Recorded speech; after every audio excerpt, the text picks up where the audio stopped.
Hello guys, it's Johnny time and today we have a fantastic Web3 security interview. Today we have the rising star in the auditing contest, in particular in judging. He's the smart contract hacking course graduate and he's also the lead judge in Sherlock Contest, the judge with the highest ranking in the leaderboard, and he was even able to land a full-time job and a part-time job as a judge in auditing contests. So today we're gonna learn about his journey and we're gonna share so many tips for beginners, how to get started with judging contests, with auditing contests, and maybe to become the next lead judge in Sherlock, Code Arena, or CodeHawks. So without further ado, let's get started.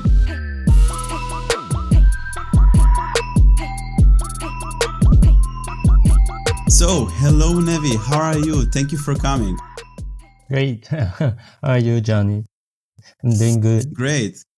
Thank you for taking the time and coming here, sharing your experience and knowledge with the community. So guys, if you don't know, this is 0xNevi, the famous judge from Sherlock auditor, like judging leaderboard, and he's also judge in CodeHawks. And yeah, so today we're gonna learn so much about your background, your journey, about judging contests. You will share awesome tips with the community of how to get better at judging contests and how to become a good judge, which is gonna be cool. But before we start, I'm curious about your background. Like, are you coming from a technical computer science, cybersecurity background, or you just started straight with Web3 security? Like, what does your background include?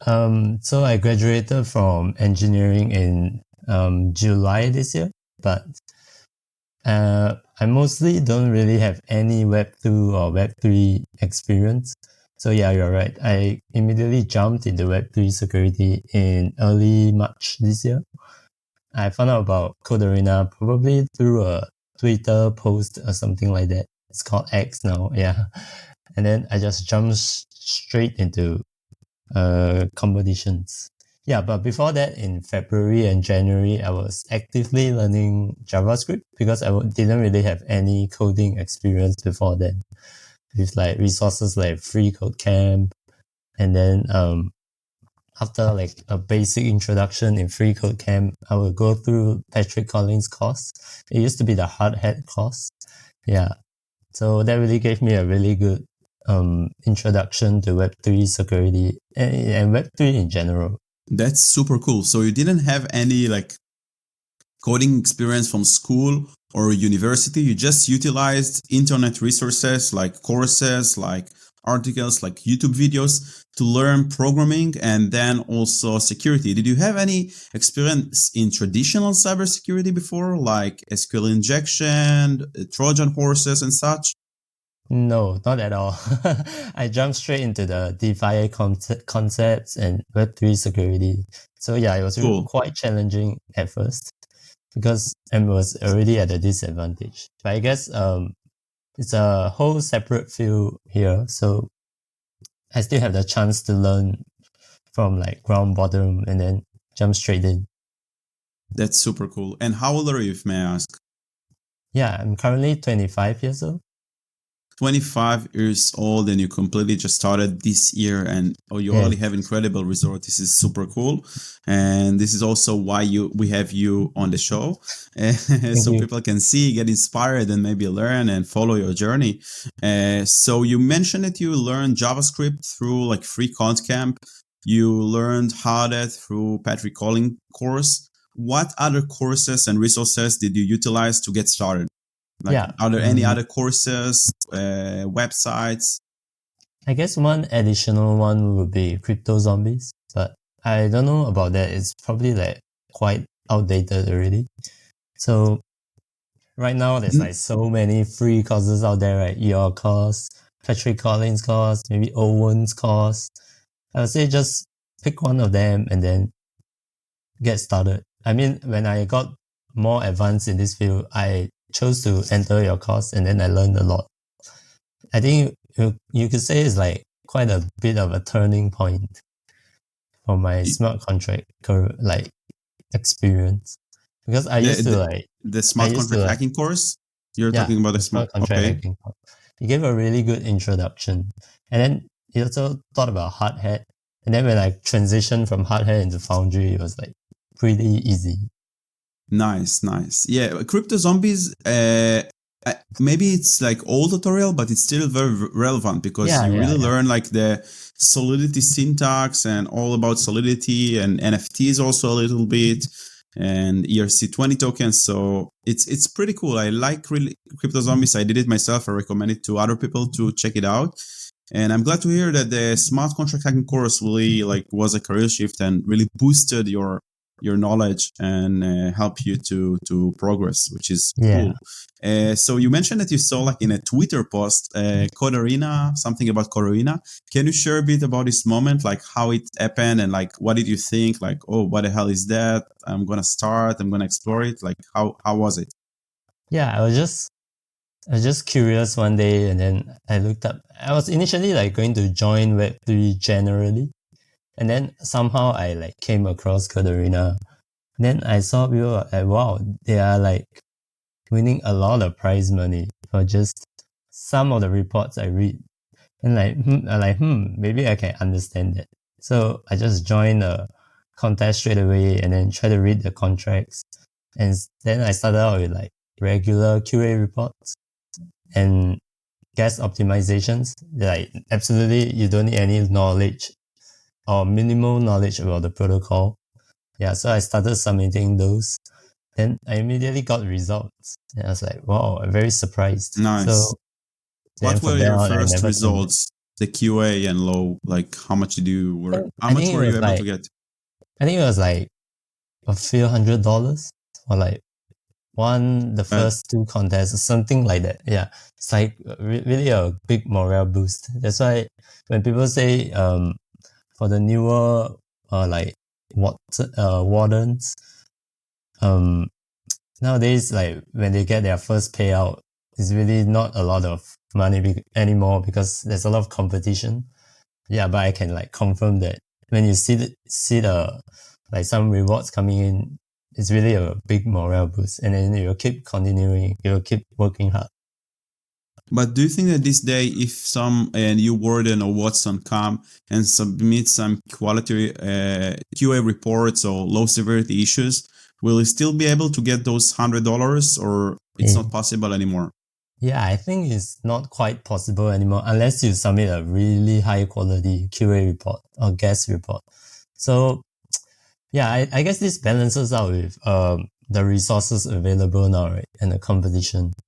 So since like you can understand this field much quicker now with like all these free, very good resources, I guess your focus should really be on understanding protocols and finding the bugs straight away.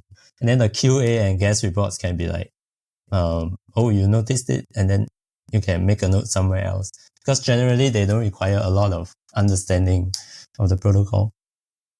Exactly. I totally agree because I think that the more time passes, bots and AI models become more sophisticated. And that's why we have bot reports in Code Arena, and most of the low severity issues and gas optimizations are already covered by the bot and they are excluded from the contest. So you won't get paid for any of those. But with that said, some motivation, bots still cannot, and maybe it will take a long time until they would be able to find the more logical, sophisticated bugs that require flash loan, re-entry, front running, such stuff. Those bugs that combine multiple contracts that share the same state or dependent on each other or change one state of another.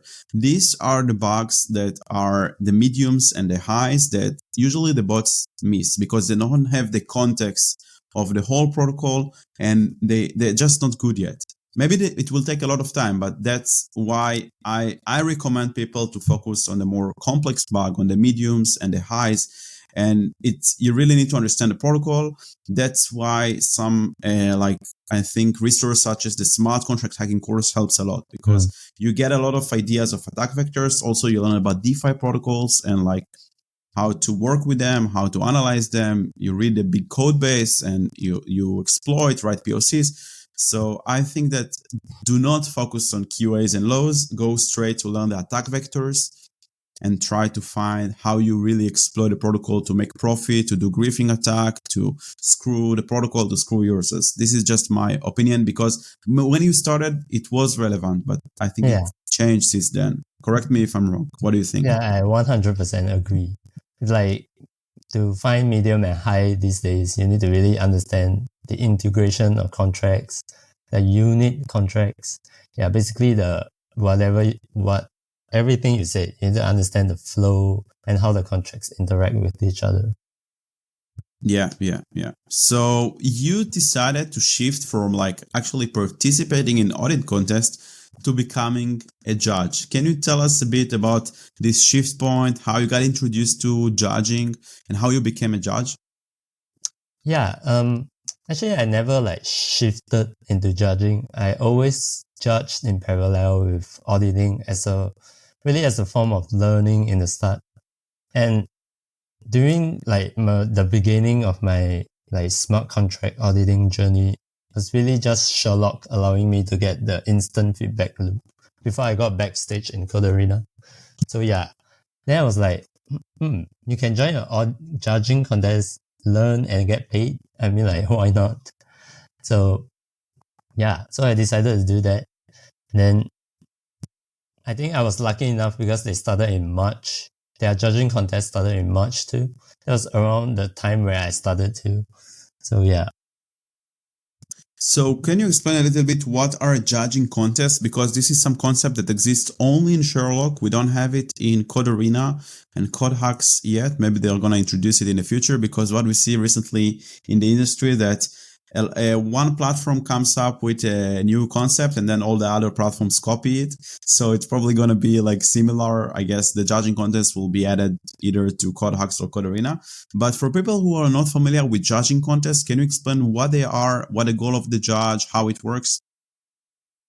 Yeah. So basically judging contest is to you want to get the most accurate results possible during the final phase of the contest. So this contest repo that you categorized and filed together is compared with the lead judges repo. But then of course it's after escalations. So basically you just want to get the like correct validity, correct severity, and the correct duplicates. Okay, so basically you participate as a judge in a contest. So it's after the contest concludes. You participate in a judging. Anyone can do that, right? There are no prerequisites. You can just go to Sherlock and just become a judge. You don't need to like participate in some audit contest before. You can just go and be judge, and you're literally getting paid to learn other people's findings and classify them. Is it right? Yeah, correct. And how do they know that you don't like just screw up? Because what does it mean to classify them? So can you describe for me like what is your work? How is it being done? Yeah, so basically for me, I do like a pseudo kind of audit, not really a true audit. I will like understand the protocol on a high level and then understand what functions that the user enter and exit from. So basically the whole flow or the high level overview of the protocol. So after I understand that, then I will try and verify the Watson's findings. Yeah. So basically look at the flow, look at if it is accurate or not, if there are checks in place, are there tests to like verify their findings, or is there like existing tests by the protocol itself to prove that their findings are wrong? Yeah. So these are some of the methods I use. Of course, it's not like a strict method, I would say. It depends on whether or not the protocol is big or small. Maybe like for Which one? small contest, like recently I did a contest on full team. I think for those type of contests, I don't really need to put a lot of time into like a pre-audit phase to understand the protocols. I can simply read the Watson's issues and I will understand the protocol straight away. Yeah. So you're simply just receiving all the submissions from all the Watsons, and then you classify them. How do you do that? Like you read them, and what you drag them to kind of folders, right? I just never participated in a contest, so I want the viewers like to understand like how it's being done. Oh, right. I'd say I found them into like 4 different categories. Maybe like valid. I always have these 4 different categories: valid, likely valid, invalid, or like ones I'm unsure of. Yeah. Okay. So the criteria I use is I don't know, is it 4 or 5 criteria? Maybe I can talk about some criteria. One of the criteria I use is definitely the impact. Does it cause funds loss? Does it cause a DOS, or does it cause does it impact the core functionality of the contract? Yeah. Because in Sherlock there are only mediums and highs, right? Yeah, and if it's not in this category, then it's not valid. We don't have lows. Yeah.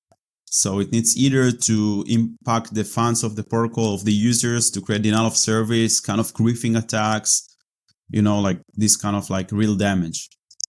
Yes, correct. And then, of course, there's also the Sherlock's rules. They have a list of rules that you, if you submit an issue that's like not accepted based on the rules, like for example, safe mint, then it'll be like instantly rejected.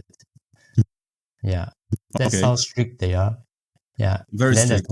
There's of course also the known considerations by the protocol. They might already have found out about some of their design decisions, and then some like risks that they're willing to accept. And then of course there's also centralization risk and all that. Centralization is usually out of scope, right? Centralization, like in most contests, it's already mentioned in the README file, readme.markdown, that it's out of scope. So if you submit like, the admin can do that, it's disqualified immediately, right? Yeah. If it's like dependent on a malicious admin, it's most likely going to be invalid. Yeah. Okay, so you basically classify the findings, but how do you mark duplicates? Or how do you know, like, okay, if the Watson said it's medium, but you think it's high, sometimes you upgrade it, or if he said that it's high and you think it's medium, you downgrade it? Like, what do you do as a judge? Yeah, so right now, I think Sherlock did a great job with implementing their AI bot to like sift out duplicates. That really helped me a lot. I was initially skeptical about it, but then now the duplicate bot still makes mistakes, but it really helped quite a bit in saving out the duplicates. But then for severity wise, it really comes down to the impact. If it's an issue that doesn't require any external conditions, like for example, lack of access control, anyone can call it and steal the funds, then that's definitely high impact. Yeah. So, but then if like not a lot if it's of like funds, front running issue that someone can make immediate profit on top of other users, this would be ranked as medium or high? I guess that depends. Maybe for like a slippage issues, traditionally now it's like a medium issue right now, because you could say front running is a pretty difficult attack to execute, right? Not a lot of people know how to monitor mempools, or you might even need to beat somebody else's bot.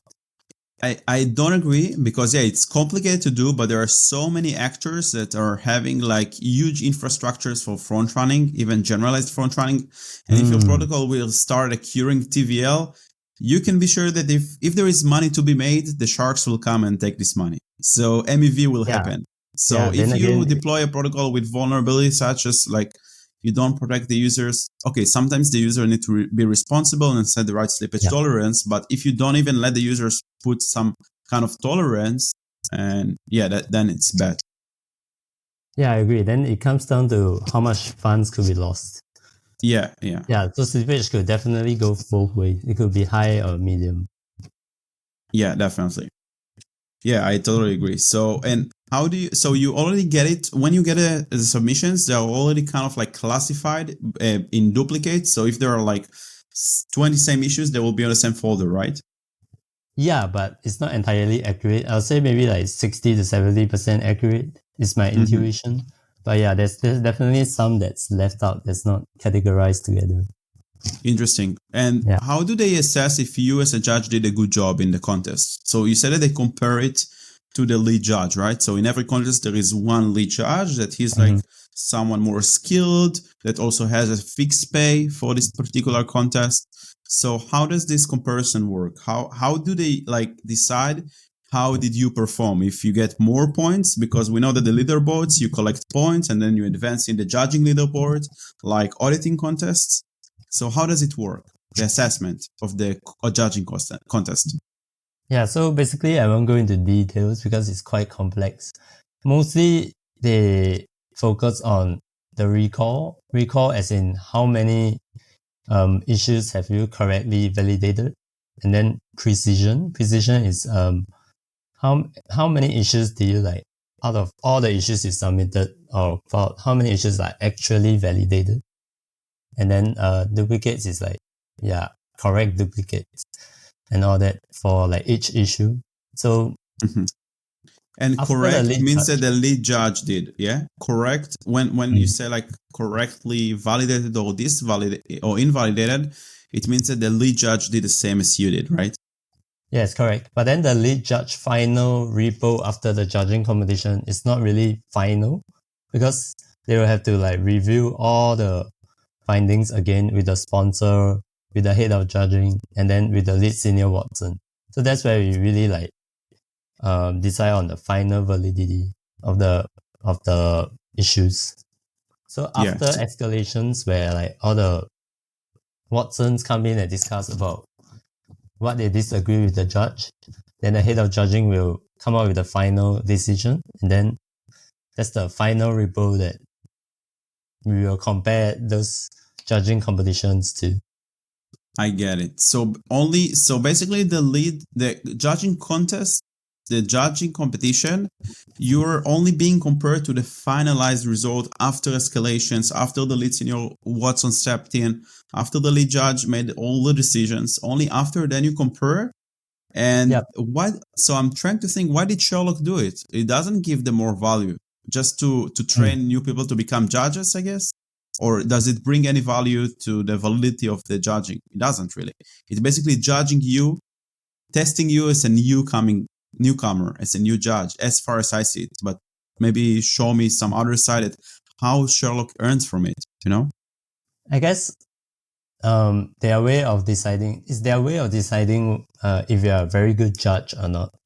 Because they need some form of competition, right? To like decide who's the best judge out of all of us. So I would say in the beginning, there can be mistakes about validity of issues and all that. Because like judging is not easy, right? You cannot like always get 100% correct judging. So to maintain their like decentralization, I guess they have to like create this mechanism to like see that who's the best judge. Yeah, that makes sense. So also to find like new rising stars in judging. And also I guess what I think about is like, okay, also they don't want that the lead judge will screw up or will not invest time in the contest, right? Because if the lead judge will do a bad job, like lead senior Watson, if he is not performing, then he can get screwed. So I guess they're also trying to test also the lead judge by bringing other people to compete with him. Like this is something that I discussed with Sherlock founder, with Jack, and he said co-founder, and he said that like, okay, so the lead senior Watson is getting a very nice fixed pay, but if he will not perform and if he will not find issues, then he will lose points and he will not be able to be a lead senior Watson again, right? So yes, 100%. It's the same for lead judge. They have this point system on the leaderboard. If you screw up one time, it can affect you a lot. Yeah, that's interesting. And you were able to nail it. Like you are the first like validated validated judge in the leaderboard. You're number one with 1,173 points, 139 days, and you made 12K as payout. So these payouts are only from judging contests now, right? Not also. Only, from what I understand, is only from the judging pool, not the fixed pay. not a fixed pay. Yeah. So you made 12K only participating in judging contests in around 4 months, I guess, something a bit 4 or 5 months, which is super cool. Yeah, probably like 8 months already, not 4 months. But it says 139 days. Oh, that's the... Yeah, you could say that. Yes, correct. It's the working days around 4 months. Yeah, you could say that. It's the working day around 4 Yeah, months. it's only the contest duration. Which concludes to around like 2.5K a month just from judging contest rewards. But you also got, because you got so good at judging, you became a lead judge, right? So can you explain like what does lead judge means, and like did you have an experience as a lead judge in some contests in Sherlock? Yeah, so currently I've led about 7 and coming to 9 judging contests already. So basically a lead judge should be like mostly responsible in deciding the validity of the issues. Like I mentioned just now, it's like you do the initial judging competition, the same as Watson's. And then after that, you'll be engaged in sponsor review. You'll have discussions with them, with the lead senior Watson and the head of judging, to like decide what is the correct validity of the issues. Is the severity correct? Are the duplicates correct? And then after that discussion, we'll move on to the final, like the preliminary phase of the results, where like Watsons can come in to escalate if they disagree with the severity of the duplicates. Yeah. That's cool. So basically the lead judge has both more responsibility and more work, but he also get a fixed pay in the contest. He's still in competition with other Watsons, other judges in the competition, but he also assured that he gets paid more. And this responsibility is because you need to decide, and also you have more work because you need to look at if you just participate in judging contests, you just classify and just arrange the submissions. Right. And if you're a lead judge, you also need to look at the escalations and all the stages and talk with the sponsors. So it's obviously more challenging. And can you share how much was the fixed pay for the judging contest that you participated in as a lead judge? Yeah, so right now the pay is like 55-45% there's a 55-45 split for the 10% judging pool assigned for each contest. So I think I made like, I'm not sure the correct amount, but it's probably more than double the amount of the 12K I earned. Nice. So basically the judge around, like, let's just assume that if we have a judging pool, the lead judge is going to get exactly like the judging pool, but it's a fixed paid, which makes sense because he's a better judge and you're also going to invest more time. He has more responsibility, and you were able to make like 2 times, like if 12K, you made 24K more as a lead judge, which concludes to get out to 36K in 4 months. Not bad. I mean, like for college graduate, you made like around 8K, 9K a month, which is a nice salary, I guess, right? For like, but you can do it yourself. You don't have an employer. You can do it whenever you want. You also increase your brand. Yeah, definitely. It's something I really enjoy. That's super cool. So you enjoy it, you learn on the way, and it's very interesting to see. So how did you get better as a judge? You started in your first judging contest. How was it? Like, how did you perform in your first one? Yeah, it's like, I think judging is very similar to auditing. You perform very badly at the start because you feel overwhelmed with like hundreds of submissions, right? You don't really know what to do and all that. And then when I started, I didn't really have any like context about protocols too. I was like most of them was purely based on intuition. So I guess for people that is trying to get into judging competitions, you should probably like really try to understand the protocol and then actually find a reason why you are trying to invalidate that issue before you really invalidate it. Not just based on intuition, because I tried that before and I failed a lot of times. And so it took me a long time to become a lead judge. Interesting. So you would say that your mistakes that you made are more in terms of false positives or false negatives, Yes. and I will explain. You like invalidated valid issues, or you approved invalid issues? What were your mistakes in which Both side? of them. Both. Both of them. Both was really bad. Yeah. And how did you get better? Like, what did you do? You just so what kind of tips can you give to like people that want to participate in judging contests so they won't fail? A lot of people ask me about this, but then I always like don't know how to answer, and I always answer the same thing. You just keep participating. That's what Just I did, and that's the only way I know. You just keep participating, and right now I already participated in like close to 50 competitions already. So wow. yeah, So keep going, I, keep participating, iterate, have this feedback loop. It's very easy with Sherlock compared to like CodeArena, because for CodeArena you need the backstage role. In Sherlock, you get like the access. You can see all the findings, yourself, your findings, other people's findings. You can see what the judge is saying about them. So everything is transparent and open. Hopefully the other platform, also CodeHawks, I think is the same. But hopefully CodeArena, maybe they will decide to change it. I don't know. But it's also okay. They have some kind of barrier to prevent like bots and like newbies that like just hear it for one day and then they give up. So it also makes sense. I understand both sides, like why it's more closed in CodeArena and why it's more open in Sherlock. But it's interesting to see. And because the feedback loop is easier to do, just keep going, keep like participating, and you will get better. And you said also reading the protocol overview, right? So you have a high level understanding of the protocol. correct. Don't just read the findings right away. Do some preparation. Yes, correct. You should always like do some preparation and some understanding of the protocol, and not like jump straight in. Yeah.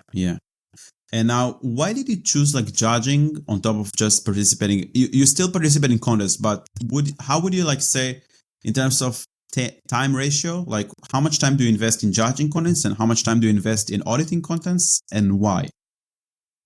I guess I think they are like quite similar in terms of timing, the time required to perform them. Yeah, but they are different in the sense that auditing requires a more creative mindset, right? Like you need to really dig deep and find those bugs and prove it. But judging requires a more precise mindset. You need to understand the protocol. You need to help verify. I mean, you're not the one coming up with the issues, but you're the one verifying them. So you still need some form of understanding of the protocol. Maybe that's where auditing and judging overlaps. Both require very good understanding of the protocol. So both required good understanding of protocol and attack vectors. This is like a requirement, a prerequisite.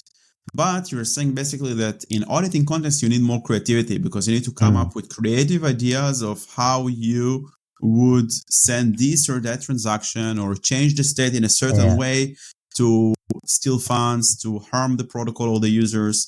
But in judging, you already get the answer. You just need to read it and validate it, which is not easy because without understanding the protocol and without understanding the attack vectors, you will have no idea what the Watson is talking about. You still need to understand what are front-running attacks, what are like re-entry attacks, flash loans, and such, and to read also submissions and also Foundry code, right, or hardened code for POCs. Definitely. So you still need those basic skills, but I guess your win rate is more guaranteed because as a Watson that submit issues, you have more luck. You know how many people compete, how many duplicates you have.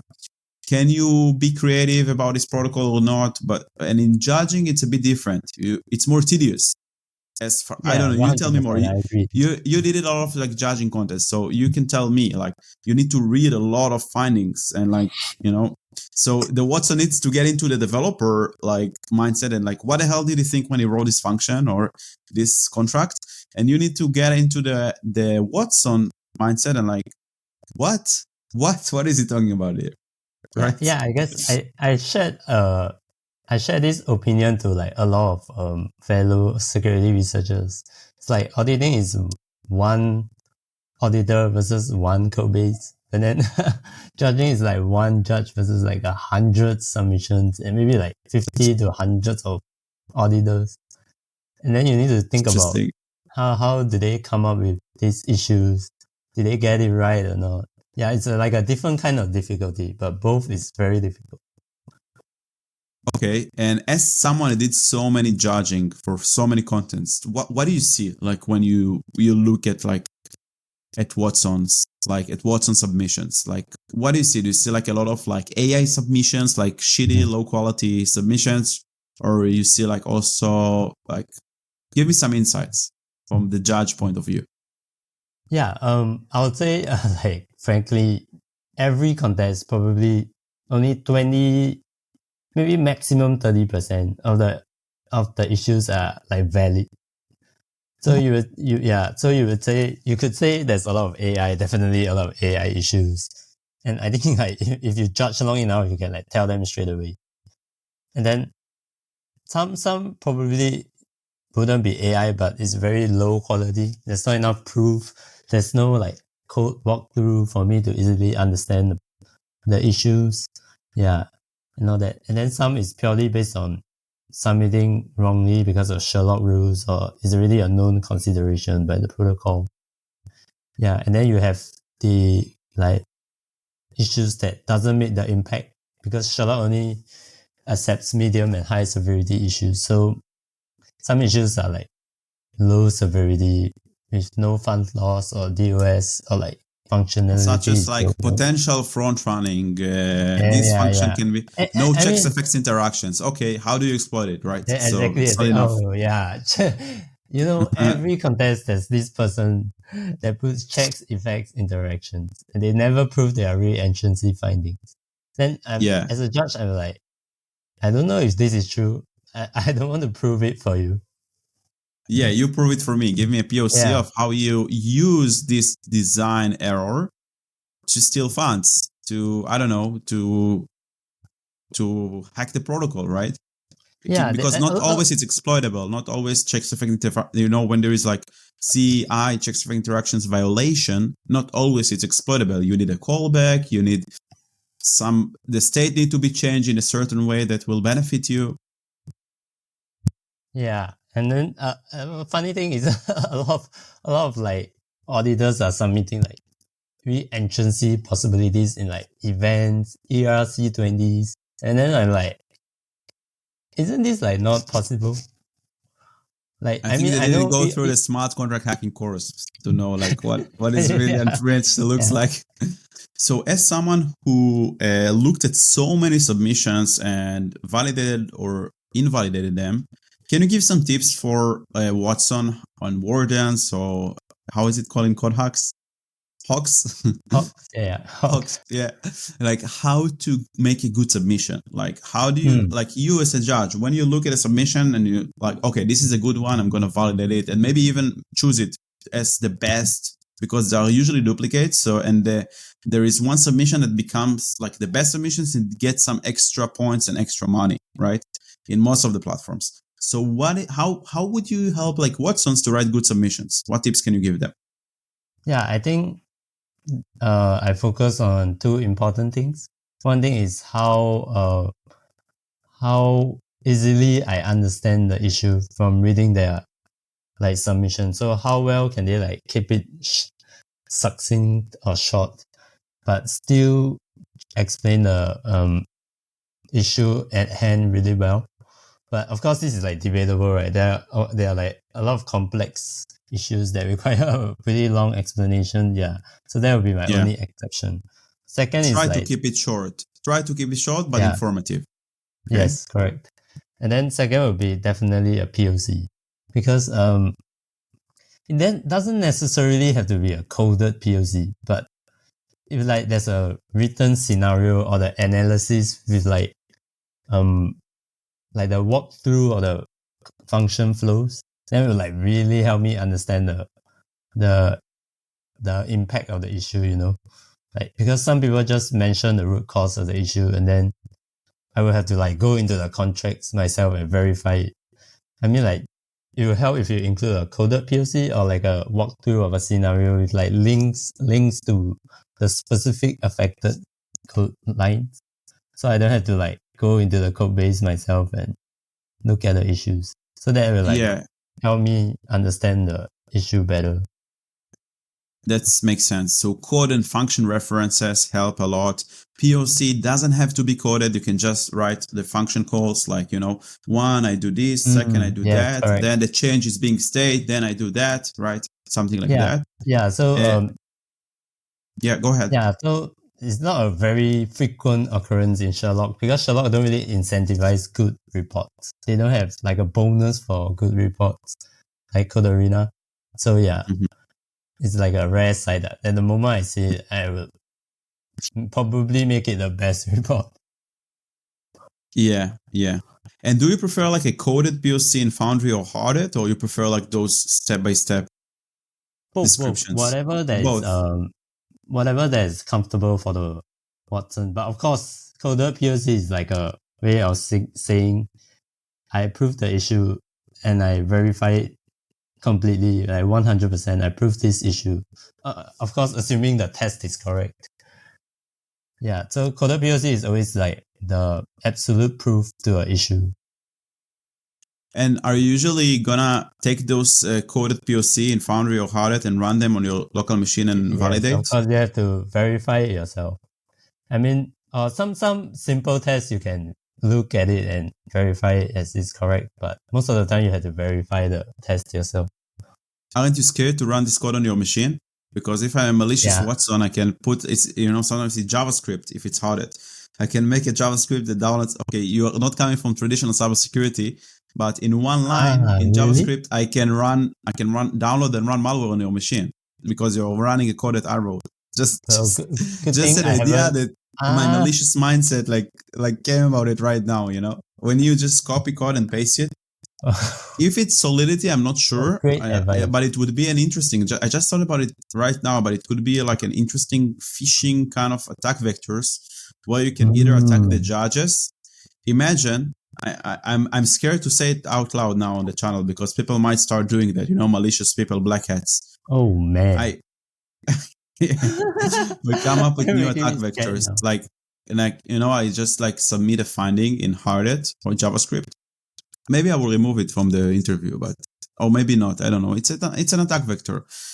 So I just submit a POC in JavaScript and just very obfuscated one line of code that just downloads from a URL an executable. And then the next line of code, just launch it on your machine, and it's a Trojan horse that steals your private keys. Just an idea. I have to be more careful now then. So yeah, I just gave an idea for black hats what they can do and manipulate. But usually I think you need to be validated in Code. You can just submit findings without that. No, that's not the case for Sherlock. Yeah, so just be careful before you run any code, especially if it's something that comes through submissions. Just make sure that you don't, if it's JavaScript, I don't know how it will work with Foundry and Solidity code. If you can, I don't think in Solidity you can download something from the internet and execute it on your machine, but in JavaScript you definitely can. JavaScript you definitely can. Recently I judged the first flight, and then there's this test. It's called the FFI test. It's like on Foundry, and then apparently there's a possibility to like perform some arbitrary execution on your like Windows terminal or something like that if you run that test. So it's probably possible also in Foundry. I didn't know that, but I will. What is the name of the first flight? Santa something, right? Santa and Santa M. So yeah, Patrick Collins says malicious malicious mindset. So he thought about this attack vector, I guess, and tried to trick the judges or like the Hawks. It's interesting attack vector. It attack because it's something that we see a lot now in LinkedIn. That people send you a DM and tell you, hey, we have a job position, $200K per year. Can you take a look at this repository and see if you can fix the bug as your test? And then if you download this repository, it's a malicious code that tries to steal your .env file and your private keys, and then they steal your crypto, which is bad. So if you're someone who is in Web3 security, make sure what you run on your machine, either if you're a judge or a Watson, or Warden or Hawk, whatever, and also use Ledger wallet, because if you have a Ledger harded wallet, then even if someone steals your private key to your MetaMask wallet, he will not be able to steal your harded wallet money because it's stored in the device itself. Now, if you have the seed phrase somewhere on your machine stored as a recovery and someone has a Trojan horse, obviously can steal this file and then recover and steal your ledger funds. So you need to be more sophisticated of how you store your recovery seed phrase, also your recovery words. So, but this is another concept, like traditional cybersecurity hacks that we see actually a lot in like Web3, these traditional phishing attacks, but it's out of context for this interview. This is like something that that's like a great tip, everybody runs arbitrary tests every day.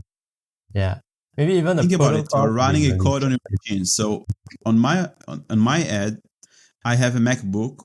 And you maybe have a MacBook, or if you're on Windows, then exe file, executable files are very dangerous. You don't just run executable files, also MSI and more. In Windows, it's horrible. But in Mac, it's DMG files. So every time I download a DMG file, I upload it to VirusTotal before to check. But we forget that when we run open source code, it's also code that runs on your machine that has permission. So when you run JavaScript or solid code, apparently with Foundry, maybe you can run commands on the machines and run commands. Also, I'm coming from traditional Web 2 security, from traditional cybersecurity. Running commands on your machine means installing malware / Trojan on your machine. And installing Trojan, it could be RAT, Remote Administrative Tool, which allows you to browse the file system, to turn on the camera, to do all kinds of malicious things, steal private keys, whatever, key logging, even if you put your password somewhere, someone can log the keyboards. And this is a traditional cybersecurity, and it's very interesting as well.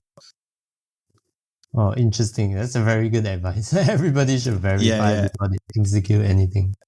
Yeah, always read the code before you execute it on your machine. So how does one become, just doing a quick shift to lead judge again? How does one become a lead judge? How long do you have to participate in judging contests? How you should perform? Like, what are the requirements? I guess to become a lead judge, you literally have to be the best, right? So you need to have multiple top rank, maybe top 3 rankings on the judging competition. I would say 4 or 5 top rank judging competitions. But of course you have to beat me or some other better judges to overtake us. Yeah, so I think you just have to keep participating and then keep trying your best and try your best to get a top rank for judging competitions. But then again, sorry, go ahead. But then again, if you fail one of the judging competitions, it's pretty harsh on your leaderboard points. So you have to be consistent. You have to be consistently on top to become a lead judge. So how did you become lead judge? You failed in the beginning, right? So how do you explain that? So I just keep because Sherlock takes the last 30 days of your contest duration. So in the right now I already have 139 days, right? So in the beginning, those failures are pretty much doesn't impact me anymore. So what is important is your current 30 days competitions. As long as those 30 days you perform really well, you probably can become a lead judge, which is fair enough because each judging competitions, I would say averages about 3 contest days. So if you get 5 top ranking in a judging competition, you will probably be very high up in the judging leaderboard. So all you have to do is participate 1 month in a row in all the contests, all the judging contests, and perform. Perform means to be top 5 or top 10, right? No, not even top 10. I would say for each judging competition, not even 10 people make the judging payout. That's how difficult it is. I would say you definitely need to be top 3. Top 3. Ooh, wow. It's not going to be easy, especially if you're going to be there. My advice to any Watsons is to not try to it's either there's one of two paths. If one is you just join judging competitions to learn and to get a payout on the side. The second one is if you want to be a lead judge, you need to aim to be the best judge. If not, it's very difficult to become lead judge by not being the best. So you need to ensure you beat the lead judge. Yeah. So I would recommend to beginner Watson or people that just completed a smart contract hacking course, maybe to go for the first strategy, just to learn, to use it for learning, to read other submissions and make some small money on the side, right? So this is what you did in the beginning. You didn't came and said, I'm going to become a lead judge, right? That's what I did. This will give you more motivation because you both learn and earn some bucks on the side, and you don't have the pressure of oh my God, I have to perform, I have to be top 3 and to not ruin my results on the leaderboard. So you start as that, and then once you get more experience, then you can say, okay, now I know enough, I feel that I'm better. Now let's try to do 30 days in a row to become the lead judge, and then you open new possibilities of fixed pays for you, right? Yes, correct.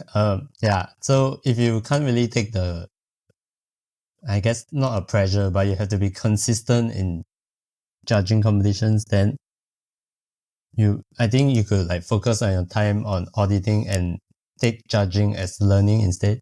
But if you really want to become a lead judge, you have to, I would say, go all in for now. Yeah. This is cool. So it's a great way, really. Instead of just going to Solidit is great. Solidit or past reports are great, but this is more active way of learning. Yeah, I always like active way of learning. This is also why the smart contract hacking course is with a lot of exercises. You listen to a lecture, bam, you have 3 exercises where you have to hack the smart contract to write POCs. We're not playing games here. We want to accumulate skills and experience. So this is the same goes for when you finish the course. Don't just go and read the reports, something that I say a lot. Participate in contests as Watson, as Warden, as a judge in judging contests, and maybe make some bucks on the side. And when you're serious about it, that's where you really need to perform and be top 3 and hopefully become lead judge. And then you have more opportunities like you have getting fixed paid. And also you told me that you got some other proposals from other protocols and teams to become a judge, right? With a fixed pay. Can you tell me more about these opportunities that rose, that came thanks to the fact that you really performed well as in judging contests? Yeah. This was mostly from CodeHawks. Yeah. Thank you, Patrick.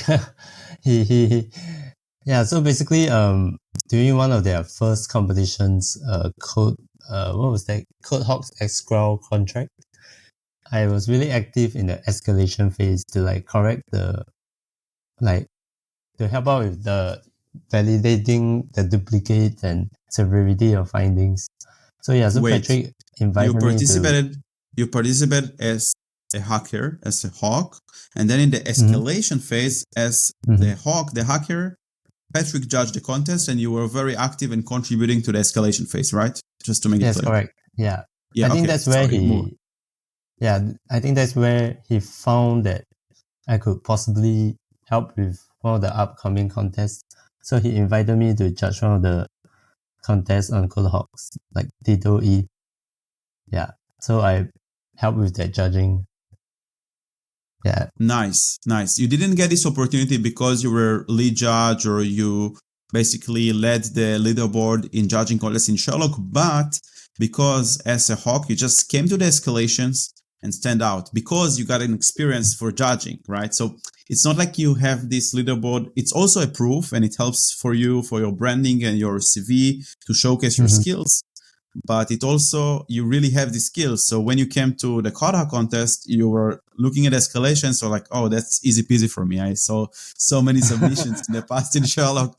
Here, this is not okay. No, this escalation is here. This is there. And then Patrick saw it and was oh, damn, this guy knows what he's talking about. I want him as a judge, right? Yeah, I will never say judging is easy peasy. But yeah, I guess that's what happened. And then he invited me to come and judge for CodeHawks, which I'm super grateful about. Nice. And this obviously involves a payment, like freelance work, I guess. Yeah, indeed. He paid me very well for for judging this contest. And then interesting thing is they also at that point of time they launched their internal like judging platform. And I was the first one to test it out and like give them feedback about the judging platform, which I really enjoy too. Nice. So unlike Code Arena and Sherlock, currently CodeHawks don't show how much the judge is getting paid because it's quite new, and Patrick used to judge the first ones, and now they also hired you to judge some contests. But there is a fixed pay on top of the pot that is going to the judge, right? Obviously. And so how does this collaboration work? Did you continue to work with them? They're like hiring you for some different like kind of tasks? Are you going to judge more contests?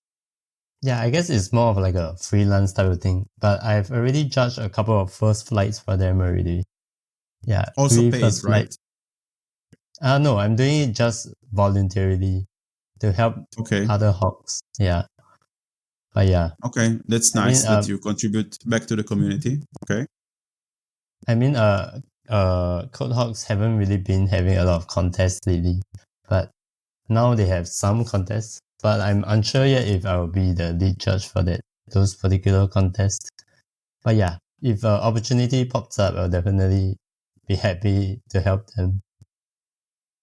Yeah. So Patrick, if you are watching here, Nevi is willing to become the lead judge for the upcoming contest, the legendary judge. Okay. Cool. Nice. Interesting. So that's cool. And you tested their new judging platform. Is it something that you can tell about, or like something that is still they are not exposing to the public? I guess I can't really share much since only the judges have access to it. But basically it's a very good platform or shift away from like the traditional GitHub platform. Really like in-house to help. I think I saw one stream, Patrick, that he like judged through the not through GitHub but through the something that they developed in-house. Did he live stream it? I remember that I saw something that I was like, cool. Now it's not through GitHub; it's something that they build themselves. Yeah. I guess we're talking about the same thing. Yeah, I guess they're already using it for free flight or something. Yeah. Yeah, then I guess it's not really a secret anymore, I think. Yeah. Yeah, but it's still under a lot of feedback and improvements. And are they planning also to introduce like a judging competition, or they are not going for that direction? To my knowledge, they are trying to make I'm not sure if they really are looking for a judging competition, but they want to make it a community effort for judging. Interesting. But I'm not sure how it works. I just provided them with some feedback and some proposals that I've gathered judging on Sherlock. So I hope that helps them come up with that framework. Interesting. It's very interesting to see how the companies and the tooling and the courses and everything is evolving in the space. I'm super excited to see like all the changes that are coming up. And it definitely see that we are going towards a bright future, both with the bull market signs, that are coming, and more companies and people are willing to invest in crypto projects. And also you can see how the security is flourishing, the security side. We still have hacks, unfortunately, but we're getting much better, which is great to see. Yeah, definitely. Yeah. So we talked about Sherlock and CodeHawks. Did you have any experience with Code Arena? Yeah, I applied to Code Arena 3 times to become their lookout, but all 3 times I got rejected. So I would probably, that's one of my goals for next year, to become a lookout, maybe even a judge. I'm not sure, but judge, you have to be very good, right? Yeah, I want to be a lookout. You need to be a very good warden, so many times. I know the judges, it's trust. And yeah, they pay more, I guess, for a judge, but also they pick they have different model than Sherlock, but it's interesting to see. Because they don't have a judging competition, they can pay more for the lead judge. Yeah, so I guess a lookout will probably be a more attainable goal. To start with, yeah. Next year, yeah. Okay. That's what I'm trying to go towards. Yeah, and then I also recently joined, not sure if I can say it or not, but I recently joined the Code Arena Blue team. I was invited by somebody to join the Code Arena Blue team, possibly to handle like auditing or triage or judging some issues for their bug bounties. I'm not sure right now. It's really in the early phase of deciding. Yeah, so I'm not sure if you want to include this in the interview or not. Okay. Is it a secret? Do you want to cut it out from the I'm interview? not sure actually, but I'm fine sharing Okay, so it with you. So after the interview, you can check with them if it's okay. Okay. Wait, so you're gonna work for Code Arena, right? No, I joined a Code Arena Blue team. So basically, they have team captains, right? One of the team captains invited me to join a Code Arena Blue team. Before that, it's pretty new. So there is like Code Arena introduced bug bounties, right? They are competing now with Team Unified and Heads Finance. So everyone competes with everyone. Yeah. So can you explain a bit what's new in Code Arena and what are blue teams? Because I don't know.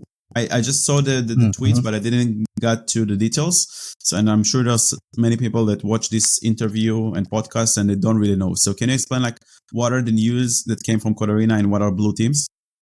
I think blue teams are ones that combine like the various skill sets of wardens to like tackle a protocol. Actually, I'm not really sure the details, but that is just my understanding. They want a group of experienced researchers to like find bugs on the protocol, maybe help triage findings for a bug bounty contest. So it's not for auditing contests, it's for bug bounties, right? Yeah, that's what I understand, but I think they have even more plans in the future for these groups of teams. Interesting. I think there's also a fixed pay for team captains. I'm not sure about members, but yeah. Okay, so it's something super new from Code Arena, which definitely worth exploring. Maybe I'll create another video about it when I will research about it. I myself also had to research about it because this happened like 3 days ago or something. Yeah, a few days ago. I got invited. So what are you busy with these days? What are you working on?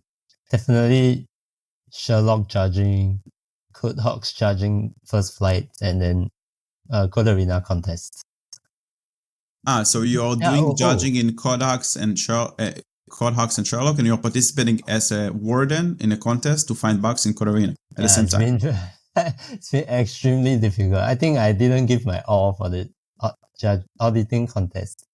Yeah, but I still really enjoyed it. But I believe you participated too, right? It credit you. Oh yeah, Ethereum credit grid. I participate myself with Smart Contract Programmer Taz. I hope you guys do well too. I think I only managed to submit a few contests. The thing is that I thought that I could invest more time in this contest, but I didn't take into consideration the fact that I moved to Thailand and it's so awesome here. So it's like, I have friends here, like friends from Israel that are here and we are sitting a lot. And there's also like pool and hotel and beach and delicious mangoes and durian. No, I don't like durian, No, but I'm trying to fit in some work, and also the code base is super complex. Yes. The code base is super complex. Yeah, but we're doing it together. We have some issues that we found. Like Taz is able to put more time and to find more issues, which is cool. But we learn a lot because we work together, and the idea is to make a live stream after and show how we approach, how we worked as a team, what kind of issues we found. And today the contest ends, so I'm looking forward for it. It will be very cool. That's great. I hope you guys do well. I probably wouldn't do that well. I hope you do well too. Would you mind sharing like how many issues were you able to submit? I submitted 5 issues. Nice. High, mediums? But I have 3 highs and 2 mediums. Very nice. That's good. But I only focus on certain parts of the contracts. Like I didn't have time to touch the governance contracts at all. Only the lending terms, surplus guild minter, profit manager, simple PSM. Yes, all that. Yeah. The core mechanisms. Yeah, interesting. Let's see how it goes. Like, I wish you will do well as well. So, wow, you really you're doing only auditing contests and either judging or participating as a warden. Oh, today I have a Shieldify. They organize the Shieldify. like a Yeah. private auditor content. I guess like bug bounty. And then I think I'm going to participate today. I think they invited only like 10 researchers to participate in this. Yeah. So it Nice. starts at 6 p.m. my time today. Nice. Yeah. So it's I'll like kind probably of do like that. they got an audit and they're doing some kind of beta contest, right? Yes, correct. So basically, This it's is the cool. first person who finds the finding gets the reward. Like Heads Finance kind of. Yes, correct. It's like heads finding. Wow, there are so many opportunities, huh? There is like Heads, Yeah, Code Arena, Sherlock, CodeHawks, Head Finance, Cantina, and now Shieldifyers are yeah, opening yeah. for like contest. Can't We imagine used to do also. Oh, really? Sorry, what? No, I mean I used to do like EVM when we got EVM contests, EVM audits. I picked some students, like the best I see. students from the Yeah. course, and they participated with me. So I was like the team lead auditor, and they were like auditing the code. We had like calls where we like worked together as a team. It was really cool. Yeah. And now we don't have that many Solidity audits. We do get Cairo audits. And yeah, so that's why I'm not doing it that much. I'm not like investing much in marketing in terms of like getting more EVM Solidity audit contest clients. But I'm focusing more towards like Cairo smart contract audits, and I'm also working on a new Cairo security course, which will be interesting for StarkNet. Wow. Yeah. And also we launched the certificate. I don't know if you did the test yet, but No, I probably failed the test right now. no, you won't. Man, you have a lot of experience. Like, I mean, Yeah. okay, first you did a course, so you know everything. You finished the course or did not finish the course No, yet? I only did the first half of the course. Only the first half. Okay, so you will Yeah. have to do maybe you don't need to do the second half because you got the experience from the required experience from the judging contest and from judging so many contests and from participating in contests. But it would be beneficial to do the second half before because I might go back to the second half at some point. There are a lot of good guest judges on the second half of the course. Right? Yeah, not only good guest lectures, but the Oracle manipulation chapter and the I heard flash it's like loans, very the difficult. killers, the CodeHawks. It's very difficult exercises and it's very interesting. And also the guest lectures from Pashov, Trust and Owen are amazing. And the final exam is based on all the chapters. So yeah, you do have to recommend it. Very recommended. And you have one-time shots. So, but I get it. You're busy with a lot of other things that makes you money. So it's also just okay. one time?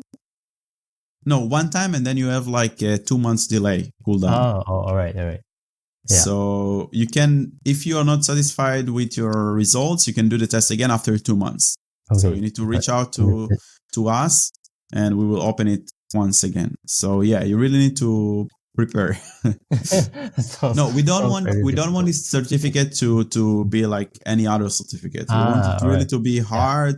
And we wanted to give benefits to the students who got like good grades. So you have like the basic certificate and you have the excellent certificate. If you scored more than 80 points, then you get an excellent certificate.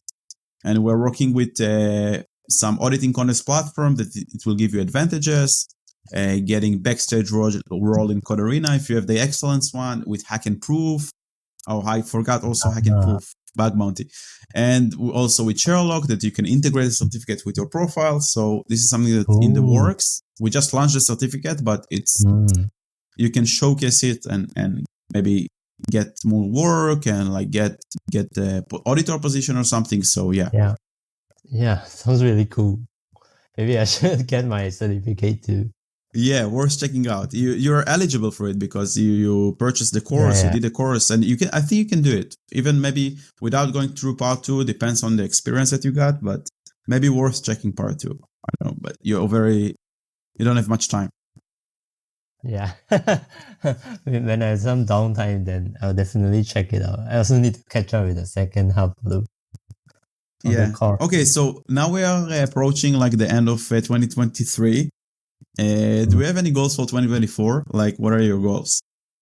Yeah, like I mentioned, I guess I work towards being a lookout for Code Arena. Yeah. Yeah, that's one of my goals. And then, of course, to participate in more contests. Probably even if there's an opportunity, work for a firm. But definitely still Work participate. for like a firm as a full-time Yeah. job is something that you're pursuing. You want like Yeah. a full-time job as an auditor, DevRel, judge, whatever. Yeah, any opportunity that comes up. Probably focus will be on smart contract security. But yeah, Yeah. I'm also interested in learning like other ecosystems like Cairo and Rust. And I might do This that is very, next year. yeah. Yeah. So now Rust is exploding because of Yeah. Solana.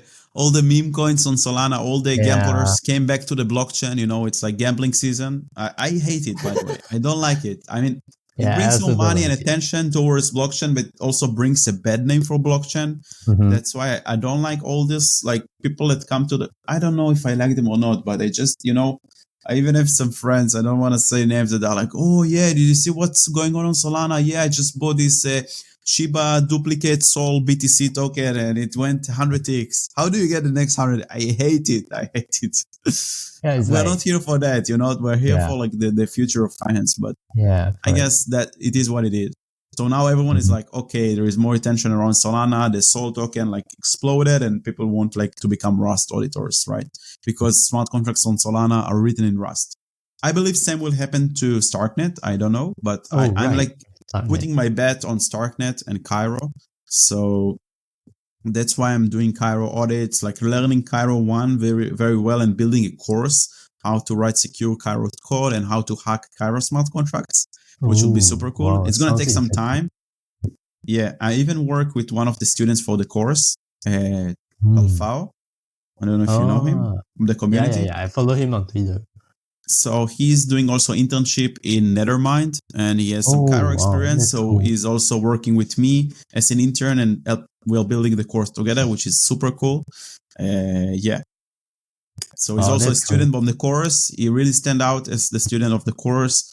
And that's why I offered him to work with me on developing this course, which is cool. Wow, that's really cool. Yeah. Cairo. Yeah, it's ecosystem I'm interested in. Cairo, Starknet, Rust. Probably have to pick one. Yeah. Have to pick one with all the judging contests and the judging that you're doing Yeah, I and the have to certificate. I have to manage my time well next year. It's like a Yeah. mess right now. Yeah. All right, man. So thank you so much for coming. I wish you the best of luck in your journey and amazing new year eve and next year.